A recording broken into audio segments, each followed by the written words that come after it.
جب حق کے غلبے کا وقت قریب آتا ہے، جب ظلم کے خاتمے کا وقت قریب آتا ہے، جب کفر کے کلمے کے پست ہونے کا وقت قریب آتا ہے، جب دنیا میں امن و انصاف کلمے توحید کے غلبے کا وقت قریب آتا ہے، تب اللہ تعالیٰ چھٹائی کا پروسیس شروع فرماتا ہے۔ اس سے پہلے تک تینوں قسم کے مسلمان ملے جلے رہے، ایک گھر میں تینوں قسم کے مسلمان پائے جاتے ہیں، ایک مسجد میں تینوں قسم کے مسلمان،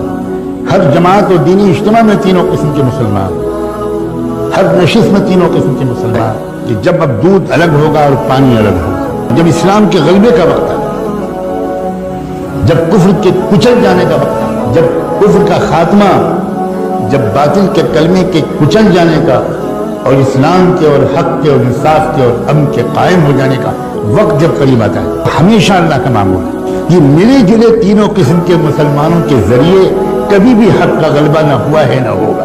اس سے پہلے اللہ تعالیٰ ایک پروسیس شروع کرتے ہیں، وہ یہ کہ چھانٹ دوں گا میں پہلے قسم کے مسلمانوں کو الگ کر دوں گا اور دوسرے قسم کے مسلمان بھی پیچھے پیچھے ان کے ساتھ رہیں گے، لیکن تیسرے قسم کے ایک انسان کو بھی میں اپنے مقبول بندوں اور بندیوں کے ساتھ کھڑے رہنے کی اجازت دے دوں۔ اور اس کا طریقہ کیا ہوتا ہے؟ اس کا طریقہ اللہ کی طرف سے یہ ہوتا ہے کہ کفر ظلم شروع کرتا ہے، ستانا شروع کرتا ہے، بڑھتا چلا جاتا ہے ظلم، ٹارچر ہوتا ہے، چلتے پھرتے مسلمانوں کو مارا جاتا ہے، جیلوں میں ٹھوسا جاتا ہے۔ یہ طریقہ ہے اللہ کا، یہ فلاں حکومت کر رہی ہے، فلاں حکومت کر رہی ہے،